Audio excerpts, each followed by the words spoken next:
Jóvenes, buenos días. En esta oportunidad me toca explicarles acerca del tema de acentuación especial para el tema de competencia lingüística. Pues podemos empezar hablando que la acentuación especial es una acentuación básicamente para definir algunas palabras que puedan ser iguales, ¿ya? En algunos casos también vamos a encontrar palabras que se juntan para formar palabras compuestas. Vamos a ver también la acentuación en las palabras adverbializadas, ¿no? Y en diferentes tipos también, también vamos a encontrar cuando se acentúa o se tilda también en palabras tipo diato. Sí, entonces vamos a ver estos casos a continuación rápidamente para que lo tengas en cuenta y en clase pues puedas resolver alguna duda que se te ha quedado. Muy bien, listo. Entonces empezamos con algo bastante básico y sencillo que es la tildación de crítica en monosílabos. Normalmente, jóvenes, los monosílabos no se deben tildar. ¿Por qué? Porque por el simple hecho de que por ser una sola sílaba, ya viene incluida la acentuación tónica. O sea, es una situación obvia que se tenga que poner una tilde a un monosílabo porque no vendría el caso, ¿no? Pero existen un grupo de monosílabos que sí reciben la tildación por la confusión que sucede al escribirse, ¿no? O el significado que pueda tener estas palabras. Entonces, son monosílabos que tienen doble significado y por lo tanto, pues, se tiene que tildar una de ellas para que pueda marcar la diferencia, ¿no? Y a continuación yo te presento un cuadrito donde tú puedas encontrar todos los monosílabos. Rápidamente te los explico. El primer monosílabo, el, se tilda cuando es pronombre, no se tilda cuando es artículo, ¿ya? Eh, se tilda cuando es pronombre y no se tilda cuando es adjetivo posesivo. Date cuenta que en ambos casos, pues estos dos pronombres se tildan eh, y te darás cuenta que es pronombre personal cuando va acompañado de un verbo. No es pronombre o tiene función de artículo y adjetivo posesivo en este caso, y te darás cuenta que va acompañado de un sustantivo. Sucede lo mismo con el pronombre personal mi, se tilda cuando es pronombre y cuando es adjetivo posesivo o cuando cumple la función del sustantivo referido a la nota musical no se tilda, ¿no? Igualito pasa con el primer caso. Verás que en este tipo de pronombre básicamente va casi al final. Normalmente va siempre al final de la oración o del mensaje. ¿Listo? Y el posesivo siempre va a ir al comienzo y también acompañado de un sustantivo. Muy bien. El pronombre personal sí, o también el adverbio de afirmación sí, lleva tilde, mientras que la conjunción condicional o sustantivo, referido también a la nota musical, no lleva tilde.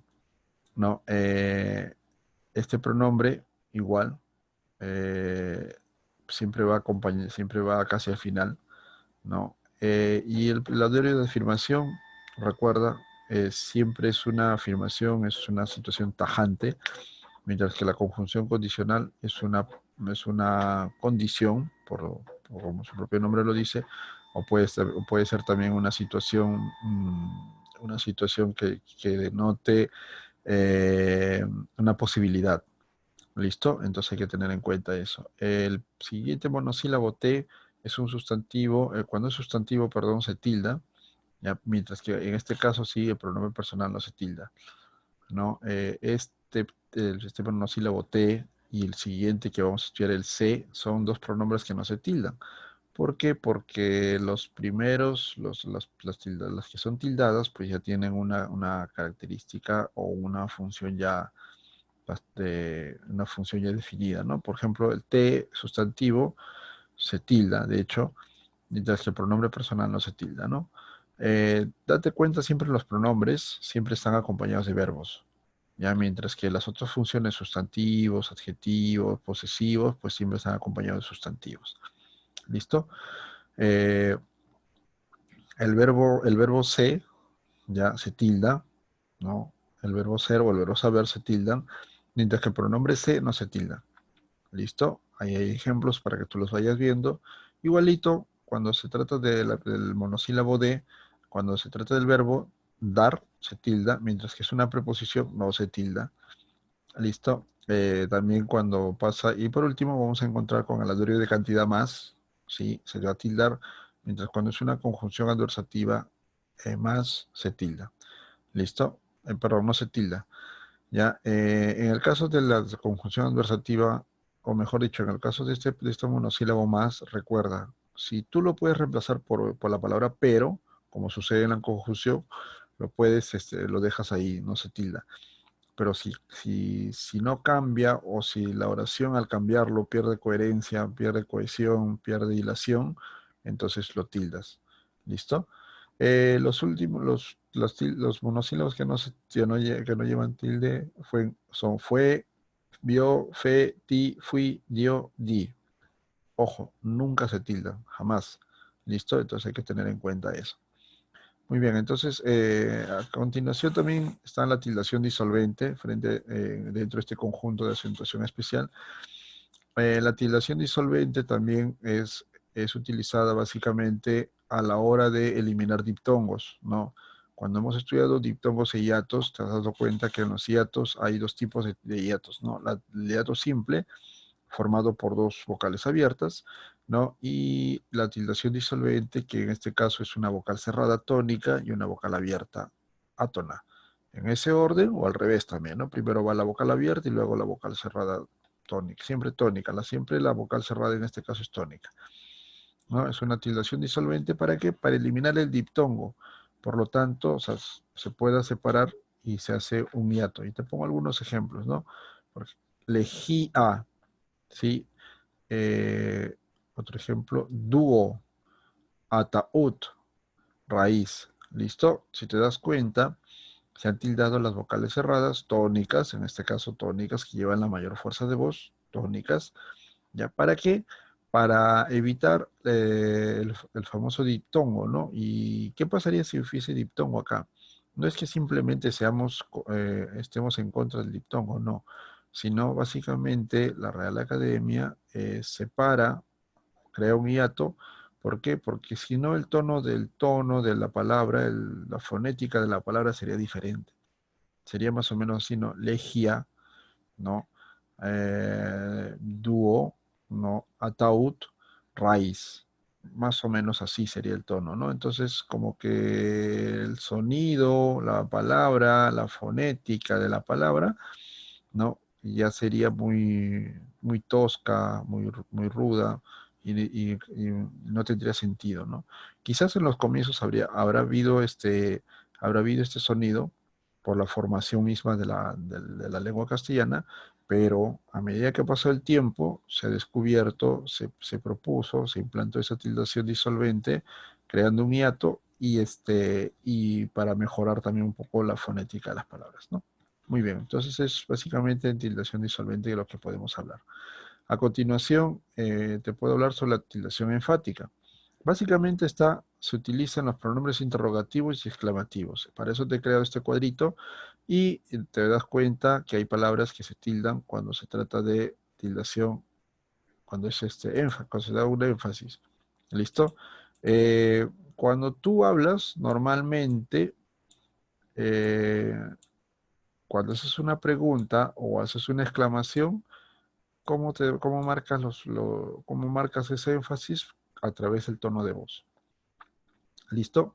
Entonces, pues, no es necesario ningún signo, no es necesario ni una tilde. ¿Cómo te llamas?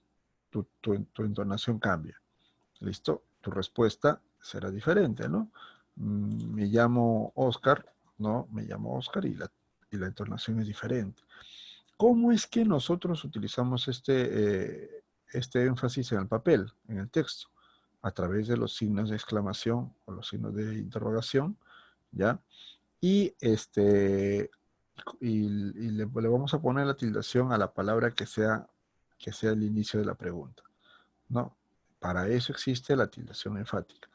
Y tú te das cuenta que las mismas palabras, cuando no hay énfasis, ¿no? O mejor dicho, cuando es una afirmación o cuando es una respuesta, no lleva tilde. ¿Listo? Entonces hay que tener en cuenta eso, ¿ya? La tildación enfática siempre va a ser referida a la pregunta o sí, a la pregunta y a la exclamación, ¿no? A la interrogación y a la exclamación. ¿Listo? Para tener en cuenta eso. Listo. También tenemos otro tipo de tildación, la tildación diatónica, ¿ya? O también, en este caso, estamos hablando de los adverbios, ¿no? O sea, de palabras que se adverbializan. ¿Y cuáles son esas palabras que se adverbializan? Normalmente son esas palabras que vienen acompañados o vienen reforzadas con el sufijo mente, ¿no? Entonces, pues, recuerda esto, que los que tienen esta situación de adverbios, ¿no? Que terminan en el sufijo mente, van a mantener la tildación. Si es que lo tienen, si es que lo tienen inicialmente, van a mantener la tildación. Si no lo tienen, pues se queda simplemente como está, ¿no? Entonces, pues, y esas son, ¿no? Hábilmente, por ejemplo, hábil llevaba tilde al comienzo, por lo tanto, hábilmente va a mantener su tilde. Felizmente no tiene su tilde, ¿no? Y se queda sin tilde igual cuando se hace este adverbio. ¿Listo? Rápidamente, rápidamente, rápida tenía una tilde al inicio, por lo tanto mantiene la tildación. ¿Listo? Hay un detalle en estos adverbios, jóvenes. Al momento de unirse, la palabra, se va a crear una doble acentuación, ¿ya? Y te lo digo así, mira. Entonces tenemos acá hábil, una primera sílaba tónica, hábilmente. ¿Listo? Se está formando una doble acentuación. ¿Listo? ¿Por qué? Porque tenemos acá nosotros el sufijo mente, que en realidad pues es una palabra, ¿no? O sea, mejor dicho, tiene la forma de una palabra. Y al tener la forma de una palabra, esta palabra tiene por naturaleza una sílaba tónica. Entonces, al juntarse y al adverbializar la palabra, ¿ya? O al adverbializar el adjetivo, este, sucede este fenómeno, ¿no? Que la palabra se ha formado con dos acentuaciones. Hábilmente, igualito acá. Felizmente, igualito acá. Rápidamente. ¿Ok? Entonces, pues, si tú te das cuenta, no es que vamos a tildar el sufijo mente, o no es que la palabra va a tener doble tildación. Es un fenómeno que se forma al juntar estos dos, al juntar la palabra, el adjetivo en este caso, con un adverbio. ¿Está bien? Para que lo tengas en cuenta, para que lo puedas repasar y también para que puedas investigar un poco más de lo que te estoy hablando, ¿no? Entonces es una famosa tildación diatónica, le llaman, ¿no? Dia o también ditónica, también en otros lugares lo vas a encontrar así, ditónica o diatónica. ¿Listo? Muy bien. Y por último, la tildación en palabras compuestas. Acá vamos a encontrar dos grupos, chicos. Palabras unidas por un guión, ¿ya? Si la composición se produce mediante un guión, entonces cada palabra mantendrá su tilde, si es que la tuviese, ¿no? Por ejemplo, técnico biológico. ¿Listo? Tenemos acá las dos palabras que son tildadas, técnico biológico, entonces técnico, tildada, biológico, también tildada, por lo tanto, van a mantener su tilde. Igualito, Perú boliviano, te das cuenta acá, la primera palabra tiene tilde, la segunda no, así que al unirse mantiene su tilde la primera, ¿no? ¿Listo? Socioeconómico, igualito acá, fíjate. Socio no lleva tilde, económico sí, se junta con un guión y económico mantiene su tilde. Si los dos tienen tildes, se mantienen las dos tildes, siempre y cuando sean unidas por un guión. ¿Listo? ¿Listo? A continuación es palabras unidas sin usar guión. Ajá. Aquí el detalle es que al unirse las palabras, la primera palabra, el primer elemento va a perder su guión, su tilde, perdón. Y el último la va a mantener. Si es que la tiene, claro, ¿no? No es que se le va a crear. Por ejemplo, 17º. o décimo séptimo, cualquiera de los dos, ¿vale? Décimo perdió acá el detalle, décimo perdió su tilde, ¿ya? Y de séptimo mantiene su tildación. ¿Listo? ¿Por qué? Por la regla de esdrújulas, pues, ¿no? Tenemos acá última, penúltima, antepenúltima sílaba, por lo tanto, va a tener su tildación. ¿Listo? Borro la flechita para que puedas ver la tilde. Ya, va a mantener su tildación. ¿Listo? Seguimos con con el otro ejemplo para que puedas revisarla. Decimocuarto. Ajá. Decimocuarto al unirse, ya, décimo va a perder su tilde, en cambio cuarto va a mantenerse igual, listo, y no hay ningún problema. Por último, baloncesto, igualito, balón pierde su tilde, cesto se mantiene igual, no tiene tilde, y es un poco la regla que estamos explicando en esta oportunidad. ¿No? Entonces, pues, chicos, para que lo tengan en cuenta, ya, y simplemente te invito a que puedas seguir repasando, puedas seguir investigando un poco más, para que cuando llegues a clase, pues de repente puedas llegar un poquito más con ventaja, ¿no? Y puedas también entender lo que el profesor pueda un poco más explicar sobre estas situaciones. Muy bien, chicos, nos vemos entonces. Gracias por su atención. Ya nos estamos viendo en clases. Chao.